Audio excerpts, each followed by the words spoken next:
Hi, this is Suneet from Bennett University, and in this video I'll be explaining process scheduling, which is an important part of operating system. So this video will basically be in two parts. In the first part I'll be giving an introduction of what process scheduling is and preemptive versus non-preemptive scheduling. In the second part I'll be discussing various scheduling algorithms. I'll be discussing four scheduling algorithms: the first come first serve algorithm, shortest job first, round robin, and priority scheduling. So what is process scheduling? Process scheduling is the insertion, management, and removal of various processes in the CPU on the basis of an algorithm or strategy. So in simple terms, it is defined as the activity of managing running processes in the CPU on the basis of a predefined algorithm. So preemptive versus non-preemptive scheduling. Preemptive scheduling. In preemptive scheduling allows a process already in the CPU to be interrupted and sent back to the ready queue when a process of higher priority arrives, depending on the algorithm. So I'll be now explaining what preemptive scheduling is. So this is the job queue in which contains all of the processes that have to be run, and this is the ready queue.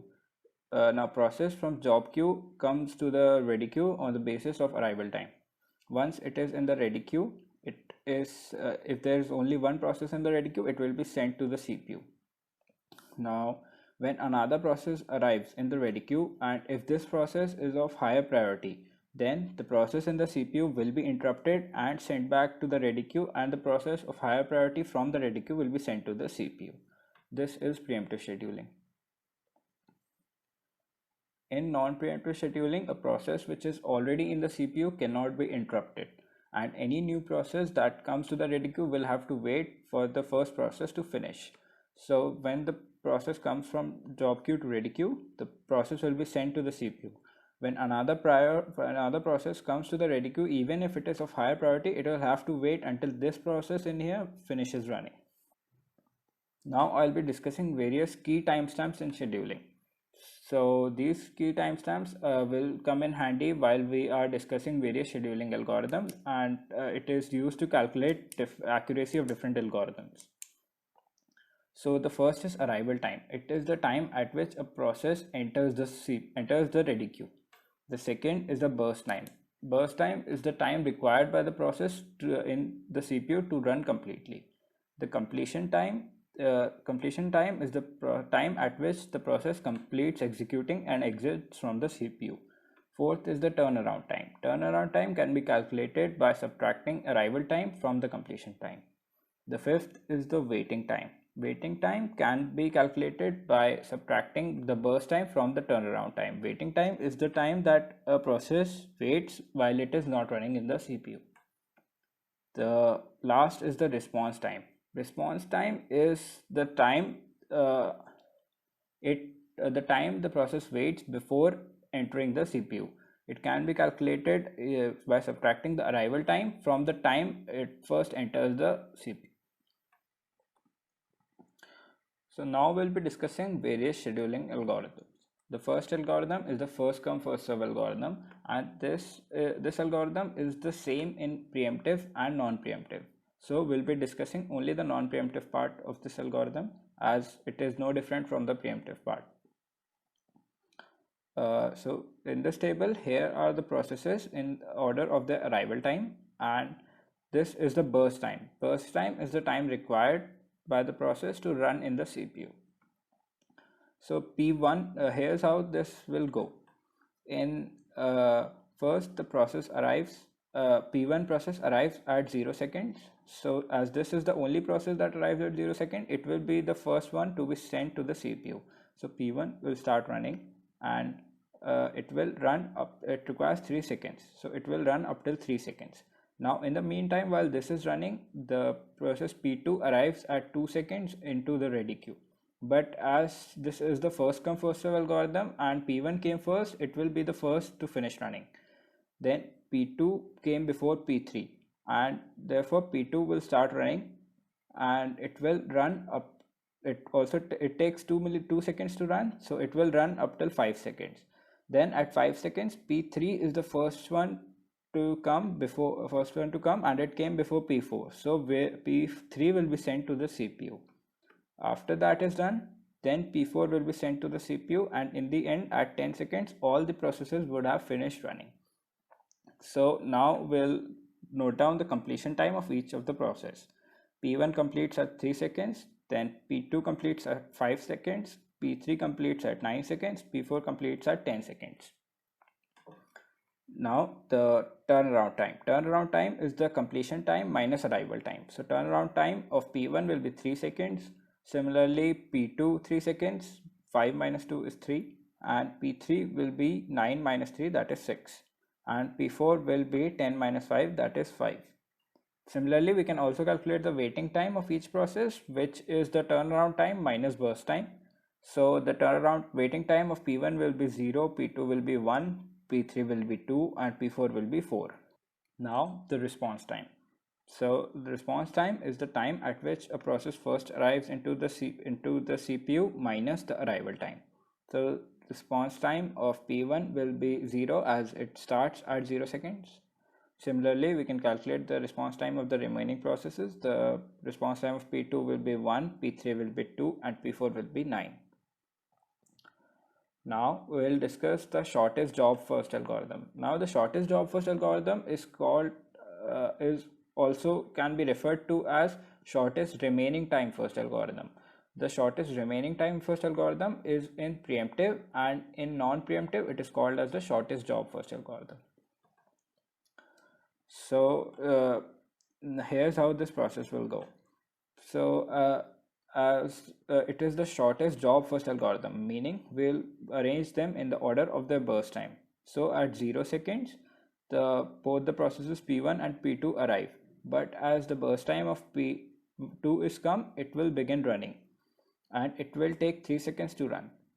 At 3 seconds, process P1, P3, and P4, all three of them are waiting in the ready queue, but the burst time of process P4 is come, P4 is less, so it will start running. Now after it starts running at 4 seconds, process P3 and P1 both are waiting in the ready queue, but again the burst time of process P3 is less, so it will enter the CPU and start running. And finally, in the end, process P1 will run, and all of the processes will be completed at 10 seconds. Now the completion time can be filled as process P1, the completion time is 10 seconds, process P2 it is 3 seconds, process P3 it is 6 seconds, and P4 4 seconds. And then we can similarly calculate like turnaround time like in the previous algorithms. The turnaround time of P1 will be 10 seconds, completion time minus arrival time. And similarly P2 3 seconds, P3 5 seconds, and P4 2 seconds. Now we can calculate the waiting time, which is the turnaround time minus the burst time, and it will be P1 6 seconds, P2 0 seconds, P3 3 seconds, and P4 1 second. And the response time. Now we'll be discussing the shortest remaining time first algorithm, which is the same as shortest job first algorithm, but it in preemptive algorithms it is called as shortest remaining time first. So the shortest remaining time first. Here's how this process will go. So first, at 0 second, P1 enters the ready queue, and as it is the only process, it will be sent to the CPU. Now at 1 second, P2 enters the CPU, but it takes only 4 seconds. At the same point, P1 has been run for 1 second, so it requires 5 more seconds to be run. But as P2 requires only 4 seconds, P1 will be interrupted and sent back to the ready queue, and P2 will be sent in to the CPU. Now P2 will run again for 1 second, and at 2 seconds the process P3 will enter. Now as P4 has been run for 1 second, it only has 3 seconds left, but P3 requires only 2 seconds, so P3 will enter the CPU, and it takes 2 seconds, so it will finish running, and at 4 seconds P4 will enter. Now P4 only requires 1 second, which is less than 3 seconds and 5 seconds which are required by P2 and P1 respectively. So P4 will run first and then P2 will run, as it requires only 3 seconds compared to P1's 5 seconds. And in the end, finally P1 will finish running, and the completion time of all the processes will be 13 seconds. So each individual process will write the completion time: 13 seconds for P1, 8 seconds for P2, 4 seconds for P3, and 5 seconds for P4. The turnaround time can be calculated simply, uh, and similarly the waiting time can also be calculated for each of the process, and the response time. Now in this case, the response time will be 0, as all the processes entered the CPU immediately as they entered the ready queue, as each of the processes were in the order. Now let's talk about round robin. Round robin is a little bit different, and it uses time quantum. The time quantum is a fixed number that will be given to you in the question. This is also a preemptive algorithm, and processes can be interrupted. So what is time quantum? Time quantum is the amount of time that a process is permitted to run in the CPU before a context switch. A context switch is the change is the removal of the process already in the CPU and insertion of a new process. So only 2 seconds are allowed for 2 seconds are allowed for each process to run, and then it will have to go back to the ready queue and come back into the CPU again. So here's how in this question we'll also be maintaining a ready queue, which will make it easier for us to remember which process we have to run. So in ready queue at 0 seconds, P1 arrives into the ready queue and it is sent into the CPU. Then at 1 second, the process P2 arrives, and at 2 seconds, the process P3 arrives. But once the process P1 is run after 2 seconds, all of it will be saved and sent back to the ready queue after P3. As P3 arrives at 2 seconds, it will come up ahead of P1. Then P2 is sent into the ready queue which will run for 2 seconds, and now it only has 2 seconds left. P1 has 3 seconds left. Then again a context switch, and after P2, as P3 is there, then we'll run P3 for the duration of another 2 seconds up until 6 seconds. Now at 4 seconds, the process P4 arrived, and also at 4 seconds, process P4 was interrupted, P2 was interrupted and sent back to the ready queue. So we'll then again run process P1 as it is above P4 in the ready queue, and then we'll send process P1 will be run for another 2 seconds. Now it only has 1 second left, and then process P4 will be run for it takes only 1 second, so it will be run for 1 second, and then process P2 will enter, which will be again allowed to run for 2 seconds, and now it is complete. And then finally process P1 will run and it will be completed.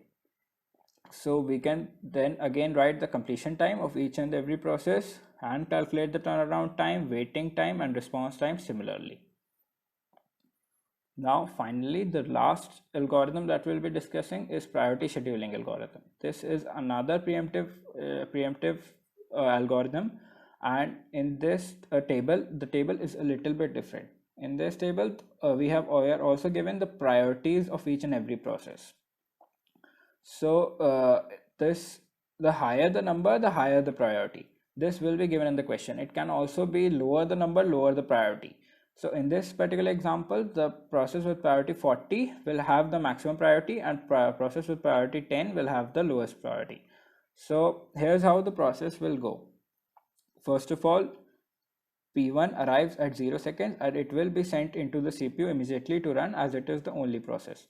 Then P2 arrives at 1 second. Now the process of priority of P2 is higher than priority of P1. So P1 will be interrupted at 1 second and P2 will be sent. Then it will run for another 1 second and process P3 arrives at 2 seconds. So as the priority of P3 is higher than P2, it will be interrupted and sent back to ready queue. Then P3 will run for another 1 second and process P4 arrives into the ready queue. Once now the priority of process P4 is maximum, so it will again interrupt P3 and it will run. It takes only 1 second. So now the three processes P1, P2 and P3 all are in the ready queue. and the priority of process P3 is higher, so it will run, and it only had 1 second left, so it will finish running. Then the priority of process P2 will be the highest among P1 and P2, then P2 will finish running, and finally process P1 will finish running at 10 seconds. So we'll again note down the completion time of each process, the turnaround time, which can be calculated by subtracting arrival time from completion time. Similarly, the waiting time will be calculated and the response time will be calculated. This is all that I'll be discussing in this video. Thanks for watching.